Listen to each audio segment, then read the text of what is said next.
Okay. Welcome back. We're back with Grace and John. Hi, everybody. And Christina and Peter. Yeah, that's right.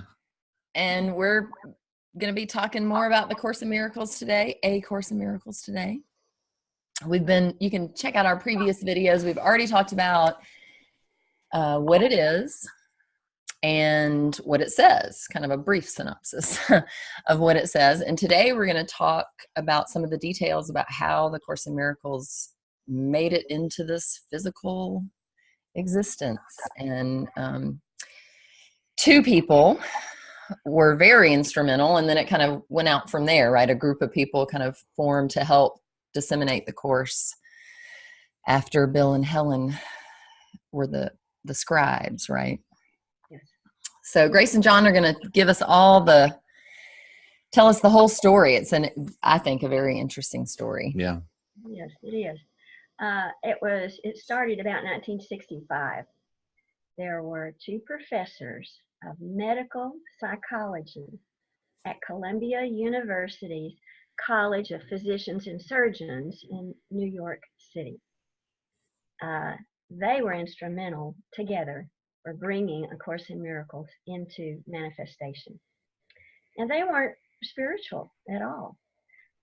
Matter of fact, their relationship was pretty difficult. They were in a department where it was high stress. Everybody was concerned about their own reputations, and it was not a pleasant place to be.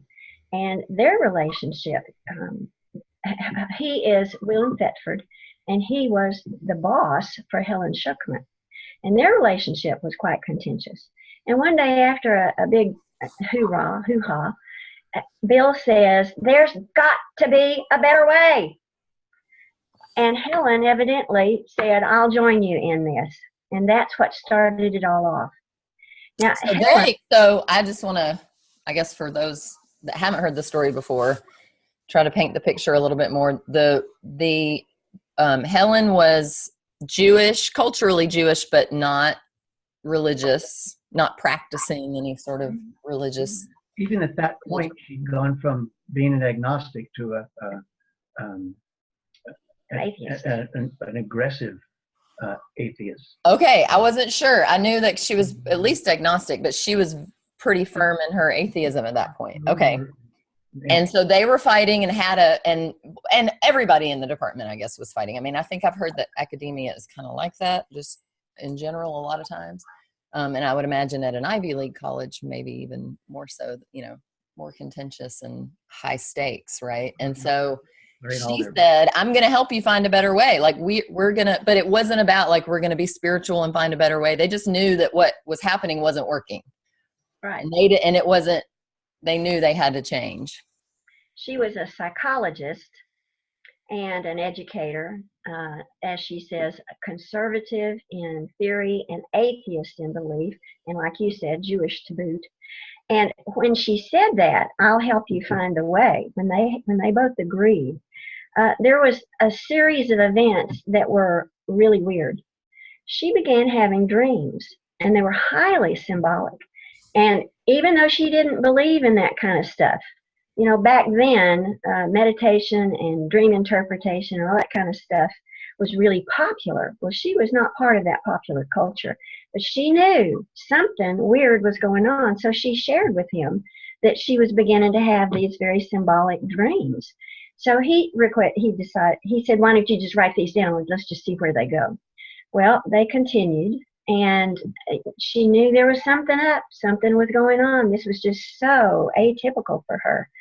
And then finally, one day, she heard this voice that said, "This is A Course in Miracles. Please take notes." She came to realize that this voice that she heard in her head actually was Jesus speaking to her.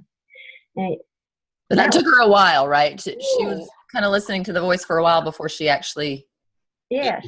It started more as a scientific, psychological study, right? Well, I don't know, they studied it, but they both knew that this was weird and that they needed to kind of figure out what was going on. More like observation, right? They were just like writing down what happened, and then like maybe we can figure it out at some point once we have the data. Mm-hmm. Yeah. Okay. So even though she had become accustomed to this voice by now, it still was, it was very alien to her. Jesus would give a rapid dictation to her.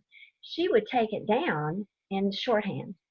And then the next day, she would go into the office and she would transcribe. She would out loud tell Bill what the translation was, and Bill would type it.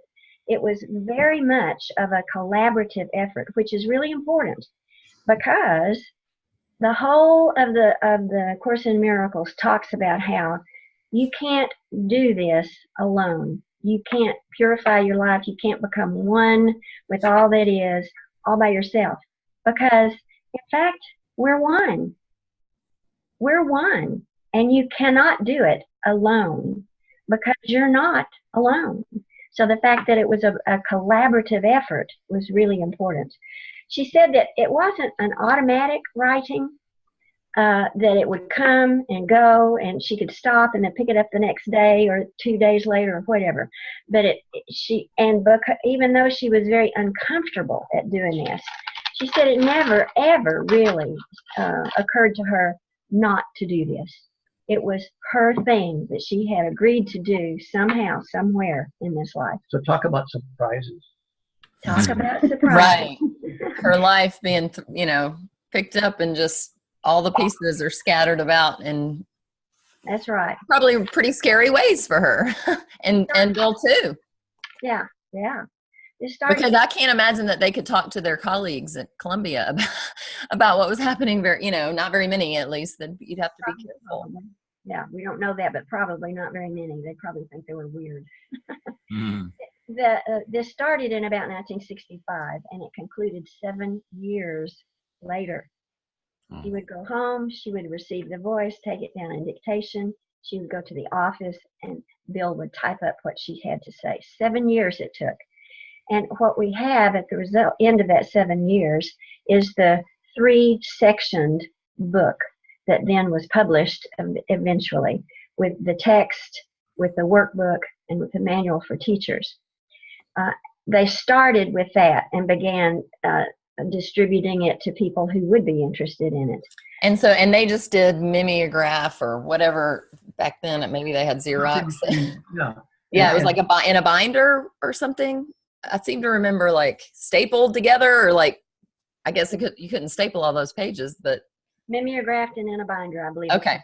Yeah. It very much was a collaboration, but they insisted that their names not go on it.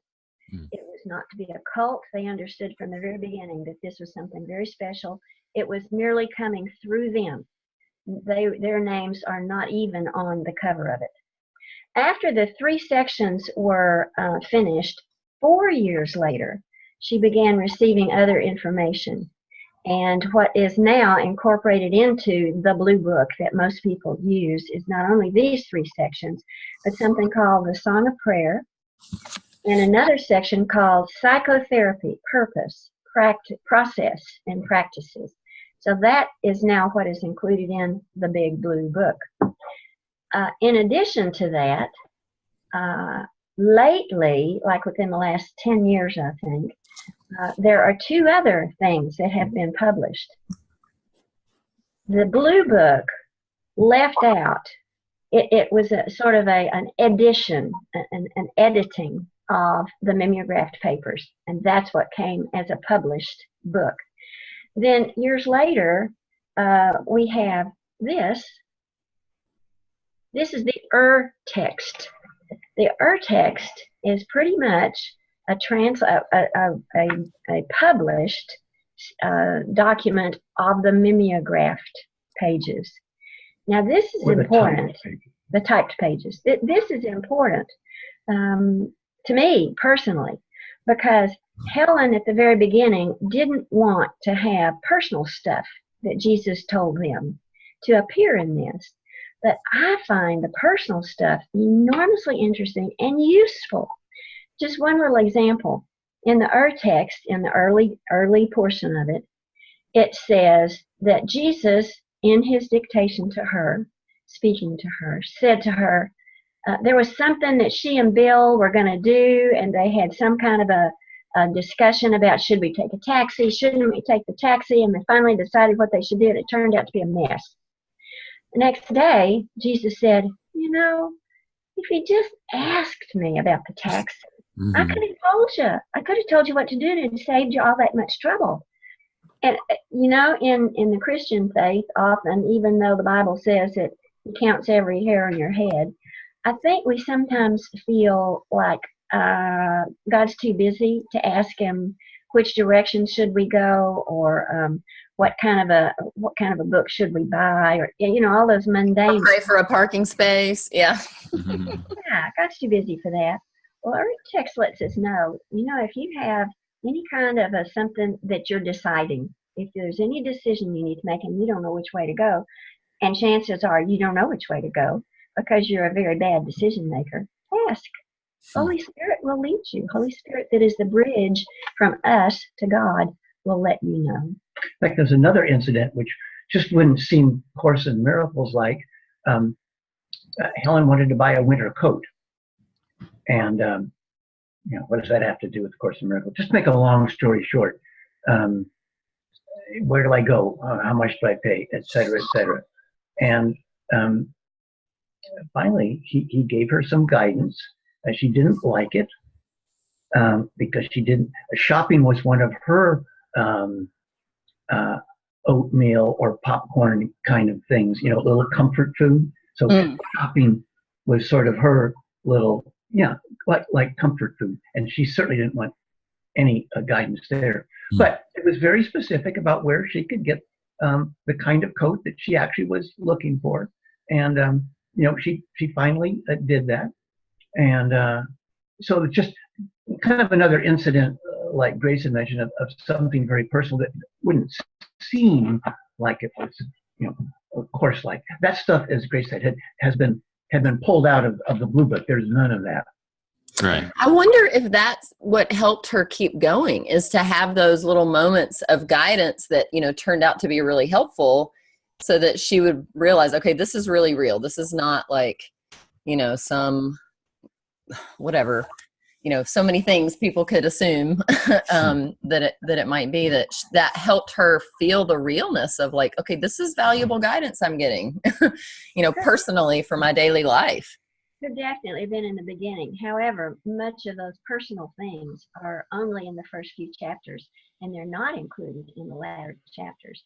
I think maybe as time went on, she just came to understand that this is real. So she didn't need it later, but she just needed it in the beginning, it sounds like. Yeah. I think she both appreciated it and resisted it. Yes, as we all do, I think, when we start to connect with spirit. Yes. Sometimes the answer is not what we want, what our ego wants to hear, right?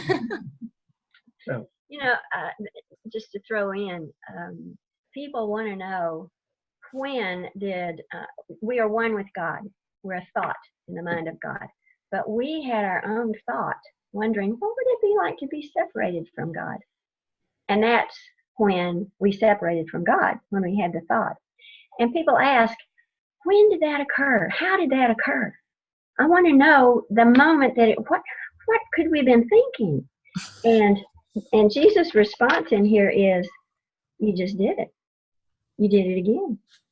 You just did it again. You just did it again. Because, in fact, I believe I am Grace Vivian, sitting here in Dallas, Texas. You know, I am who I am. And I, most of the time, unfortunately, still don't feel that I am one with the Spirit. If I felt truly one with the Spirit, I probably wouldn't be here. So we're constantly making those decisions to separate. The other book that came out, there's another tome. Can we just a little more about this? Oh, sure, go ahead. And then we'll, okay. More about the other text. I have a question, before maybe we go to the next. But you go ahead, John, and then maybe you'll answer my question, and then I'll ask you. This material only became available kind of online, maybe around 2000, roughly. Okay. These things were shielded by some copyright issues, and finally that was settled. So it started to appear online, you know, around 2000, and then I think this physical version is from 2009. And what it is, the urtext really means original. Actually, the original, we'll talk about that, were Helen's notes. Mm-hmm. And then Bill started typing them up. So what this purports to be actually is the earliest access to Bill Thetford's typed notes. Okay. So that wasn't, the first was her notes, and we'll talk about that more. So that the urtext being original was, his typing of her notes. And then that went through revisions, which is, beyond what we need to talk about, but that's what that is, the recording of his earliest typed notes. And the people that looked at it first, whether it's maybe got probably copy machine, really in two places, people who, another woman came on the scene named Judith Scutch, and she was kind of into the New Age mentality, had lots of contacts, and the two places where they started to look at this were really, I think, up in Marin County in California, and a place in New York where some New Age open-minded people started to look at it. And so it went from so that these photocopied versions, in a notebook, I think essentially were in those two locations originally. So that was the urtext. Did you want to bring in this? What was your question? Go ahead. Well, okay. I'm glad you mentioned New Age, because my question is for all the people out there who hear that this was the voice of Jesus and say, bullshit, or whatever they say, right? But then also a lot of times when you bring the New Age or those, that movement in, a lot of Christians think that is evil and some sort of, attempt to, derail Christianity. And so I'm just curious what y'all say to people about that. I personally, when I, started looking at the course, to me, it resonated as like, oh yeah, this is more like what I really felt like, when my own personal relationship with Jesus was very different than what the churches I went to, or not very different, but had a lot of inconsistencies, a lot of incongruencies of what they were teaching and what the Jesus of my heart or the Holy Spirit was telling me. And so this book helped me feel like, okay, that was what was resonating, because it was actually maybe more what Jesus meant, right? So it, for me, it just resonated. But for a lot of people, I think that's a hurdle to get over, to say, really, Jesus is talking to this lady in New York, like in the 70s. So I'm just curious what y'all say when people ask those kind of questions. I'll talk, but you can talk first. Go ahead. That doesn't need to be a starting point at all. Is kind of like, eating your spinach. Yeah, mama's asking me to do it, but either I'm going to like spinach or not. And finally, hey, spinach, it tastes good, and I think it's really good for me. So buying into Jesus being the author or the dictator, this really is not necessary. Most people will evolve towards that. Just listen to what it says, and does it resonate with you? Like, try the vegetable. See what happens. So that's, I think, a hurdle that does not need to be addressed. If someone has some experiences, just because a lot of people do it, man, the church or Jesus, I'm done with that. I would just say, just listen to what it says and see if it resonates. I think New Age sometimes has a la-di-da feeling about it to a lot of people. It's like just smoking marijuana and dancing naked in the park. And so that can be dismissed. I don't smoke marijuana and dancing naked in the park anymore. So, that was that 60s kind of thing. And so,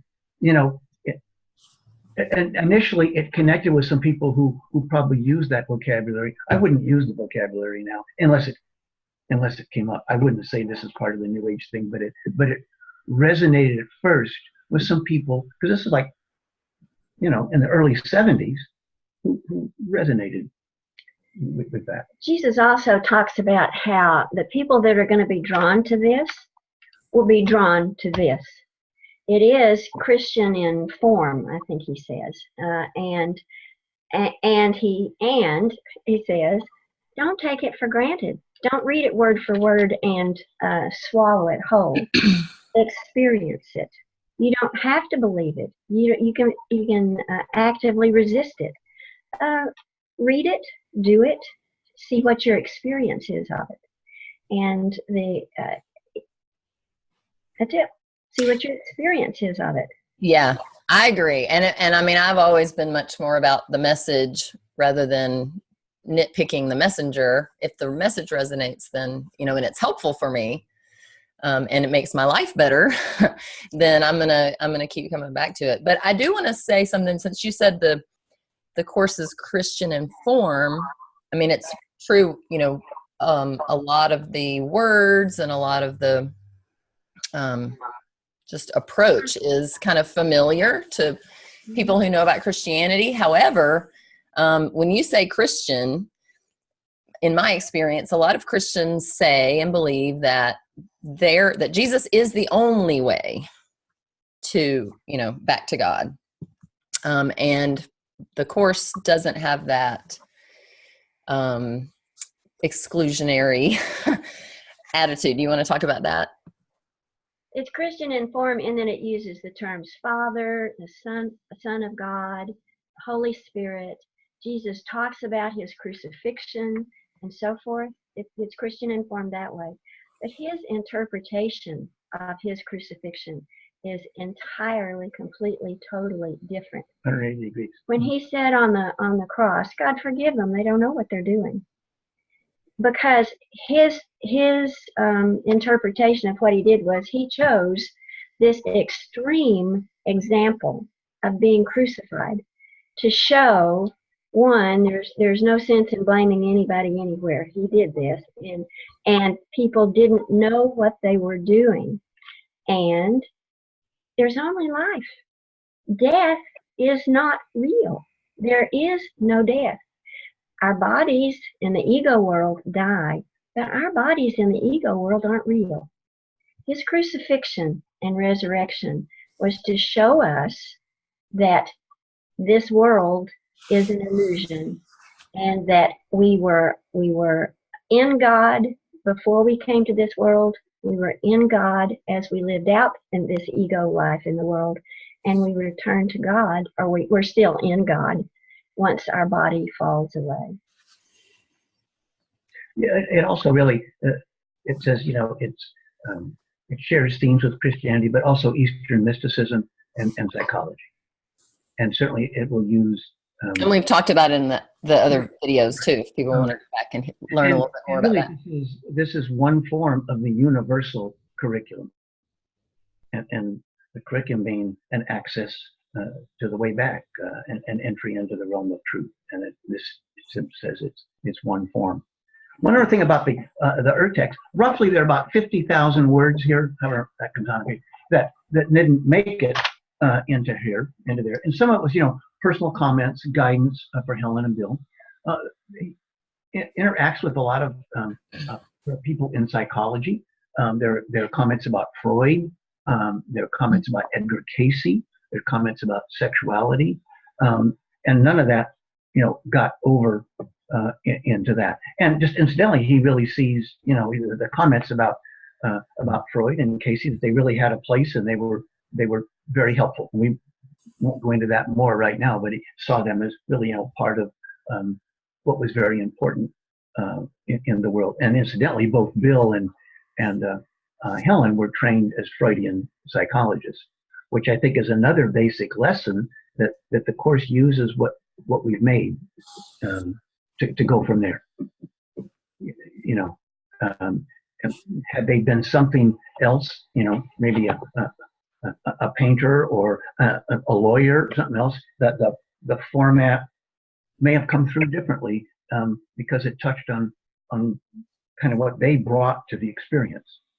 I love that it came through psychologists, and that it has such a, huge, psychology plays such a huge piece in the course in terms of healing, right? And in terms of, adding to the important work that psychologists have already done, and really taking it to another level. That's such a trite saying, but it really is true that, psychology without some sort of connection to, the invisible and what our inner guidance says, and one of the psychologists, as in my own experience with therapy, the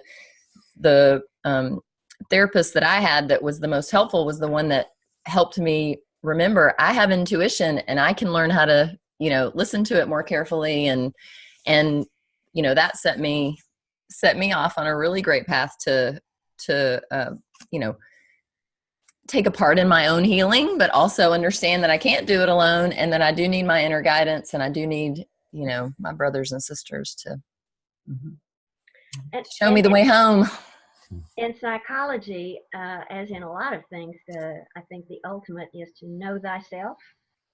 And in psychology, usually we start with just getting rid of a lot of layers of what we've taken on through childhood and adulthood. And of course, in Miracles takes it a step further to a different level. You have your psychological self here in the ego world, but this is just in the ego world. You have a different self that influences your ego self. And that's the self that this book tries to help you figure out. Get rid of all of those ego layers, and when you finally get down to it, you are the Christ Spirit. There's another book that has come out recently, and this is a real tome. The Circle of Atonement has spent years and years and years going through Helen's the typed up notes, the original binders, the published things that first came about, the published thing that we now use mostly, which is the blue book we call it, and the Urtext, went through all of that to compare and contrast to see what was left out, what was changed, and they have produced this book, which is as nearly as it can be the sum total of what came in manifestation back in those 7 years. Through Helen and Bill. So John, talk about it. What's in it? Well, I just want to add to that. This actually is, the original dictation took place on little secretarial stenographic notebooks. This is the first page of Helen's dictation, which was October 21st, 1965. Cool. Miracles, please take notes. Mm-hmm. So the thing they did, what Grace said is absolutely true, but then they went even further. Copies of Helen notes are now also available. They went back to her notes. Cool. And worked with all these things and the notes, the physical notes. I mean, there are copies of that that are available. Kind of like in biblical studies, if you get back to the Greek and to the Hebrew, and but this was actually even in the hand. If you actually could find some paper or parchment that St. Paul had written on, and had a photograph of that. So that's really a main source of this, is getting back to Helen's actually scribed notes. And it was really a deep task because it was sometimes difficult to read. She wrote in English words. She wrote in her own shorthand, and they had to develop a key to reading it, just, being able to actually read it. It's not like it was printed by the best printer in the world and kind of just like typewriting. It was her, and so it was her handwriting, her English words, and then the shorthand. So it was an amazing task, in some ways really like a lot of the biblical studies that have gone on, in the last 100+ years, trying to get back to the source. Yes. And so one thing, the Urtext probably includes hundreds, well, I don't know, maybe not 1,000, but hundreds of biblical references. Okay. Hundreds of biblical references. This one includes biblical references and just also some explanatory notes, and then 33 essays that have been done over the years about. Oh, wow. And there's a section about how it was edited. So for people, you certainly don't need to start there, but there's access now to source documents. Yes, and that's what I was going to say. For anybody that this is confusing to, you can just find your book at your use a bookstore or online or somewhere and just start with the workbook lessons, just start. And then once you get into it, you might be interested in, I think we're nerding out a little bit on, all these different versions and all that. It's very exciting to, get all this information, but we don't have to digest it all at once. And well, we haven't digested it. It's just that there's something exciting about getting to sources. Yes. Yeah. Agreed. And getting to the the heart of that, and realizing that the course fits into a context of much more than it might have been assumed. I would make another. I'm sorry, Peter. I've got you mentioned Circle of Atonement. Can you tell me what that is? It's been in existence for about 30 years. And they actually produced this. It is a study center for the Course in Miracles since about the mid-'80s. I mean, I don't have the exact year, but let's just say roughly 30 or maybe a little more years. The main scholar there is a man named Robert Perry, who's been with the Course probably about 35 years. And right now there's another man that works with him, Greg Mackey, and there's some other people who contributed to it. Their commitment is to do, serious course scholarship. I guess that's and to bring that to the world. And having been in seminary and looked at works of scholarship, they did a remarkable job with this. And they write articles all the time. You can go online, circleofatonement.com, and there's hundreds of articles that are available for free on different subjects. You might type in forgiveness. You'll get a lot of information. You might type in peace. You'll get a lot of information. You might type in Sigmund Freud, see what comes up. So that's certainly not the only site, but they're the ones that produced this. And it was published about a year and a half ago, early in 2017. Early in 2017. And so that's different than the Foundation for Inner Peace, who is the first organization that began disseminating. And that was with Ken Wapnick. And what happened after the material was received in 1972, 65 to 72, Helen Schucman wasn't really the person to try to pull it together and take it to the world. So the woman I mentioned already was Judy Scutch, who was very social and had contacts with the New Age community. The scholar who joined them, just kind of as they met, and then it went from it, was a man named Ken Wapnick, and truly a scholar. And he became interested, and then he was involved in actually getting from the notes to the first Blue Book, and then the Blue Book's gone through 2 or 3 editions. So there were 2 other people that joined Helen and Bill early on, or it would have just stayed in notebooks in an office. It never would have. We wouldn't be sitting here today talking about it. So one was the woman who just kind of had the social contacts with quote the right people at the time. The other was Ken Wapnick, who was able to really work to physically get this into the form that it came out. And It's such a that was a task, getting it in the physical form. yeah. Because there were no chapters, there were no subheadings, there were no, so forth. So Yeah. people had to read thoroughly and decide what those things would be, so that it would be easy for those of us who want to study it coming after. Yeah, so they added the chapters and something to kind of break it into chewable parts. And so we can refer to chapter 7 and we can navigate it.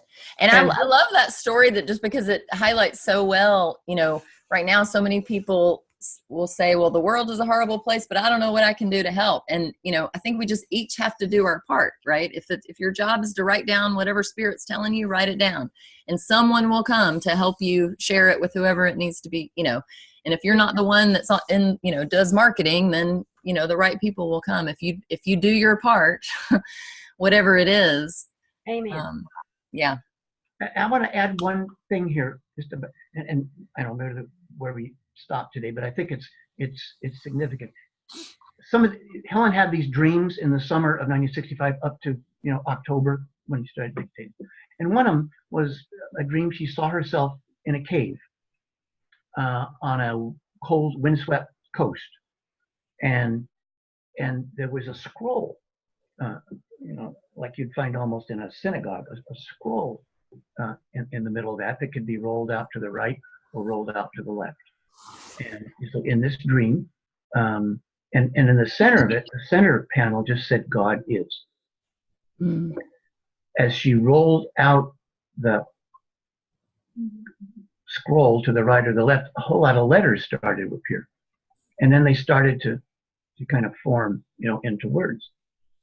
And then her inner guidance said, to the left, you can read the past. And to the right, you can read the future. And, she sat with that for a while and then rolled it back and said, I'll stay here right now. God is. Yeah. And the voice then said, you made it this time. Thank you. We don't need to go. Helen probably had many other experiences in the spiritual community and probably even functioning as a priestess and maybe also abusing psychic powers. Mm. And as these things started to come to her, even in the 60s, she was kind of first thinking, I can kind of be a superstar with this. Mm. And so that finally came back to, I'm going to be present. God is ever present here and now. God is. And one of the lessons it says, God is, and then we cease to speak, because within that is the being of everything that is. And I would say that is certainly the focus of the Course, trying to get us back to living in the present moment, and aware that we are part of God. A line in the Course just says, you are forever in the mind of God, and when you forget this, you will despair and you will attack. So I think that, I don't know where else you want to go today, but God was the place where it stopped, and then she was ready to receive the dictation, and somehow the future and the past all are rolled together, but she wasn't going to divert her attention and energy to saying, this is what's going to happen 4 years from now, or this was 800 years ago. She could have accessed that, but the most important thing was to be aware of God is. Present moment. And I love that y'all have brought up dreams more than once as we've been talking today, and that was something that I've been thinking about making this episode, or this section that we're doing, is that has been it's been a big theme in my life in the last 10 years, realizing like even some dreams from the past that I misinterpreted and now I understand what they mean, and I can see how the guidance can come, and that's often the way that we receive guidance from Spirit. Of course it's in the Bible, but not new. But so many people these days are talking about their dreams and about, how it's helping them in their daily lives, how it's helping to prepare them maybe for something that's coming, or, so I'm glad that you mentioned that, because I think we all dream and we can all access that. It's a way in. It's one way in to that inner guidance. Yeah. I think that's a good place to So write down your dreams. Yeah, I think it probably is a stopping point, unless somebody else has a statement or a question or a correction. I can't think of anything. I think that hopefully folks can write their questions in the comments, because they probably have some questions after hearing all this stuff that we've been talking about. So. And be sure to subscribe to our YouTube channel. Oh, yeah. A Course in A Course in Miracles. What? Our YouTube channel. Oh, we're making a new one? A new one. It's going to be called A Course in A Course in Miracles. Joking, y'all. I like it. Is that what we're going to call it? Okay. So yeah. Now I lost my train of thought. What would you say? Write your questions. We'll make more videos about whatever people's questions are. That's what I was going to say. All right. Thanks for tuning in. Yes. Thanks everybody for watching. Thanks Grace and John, and we will see everybody next time. Bye. Bye-bye.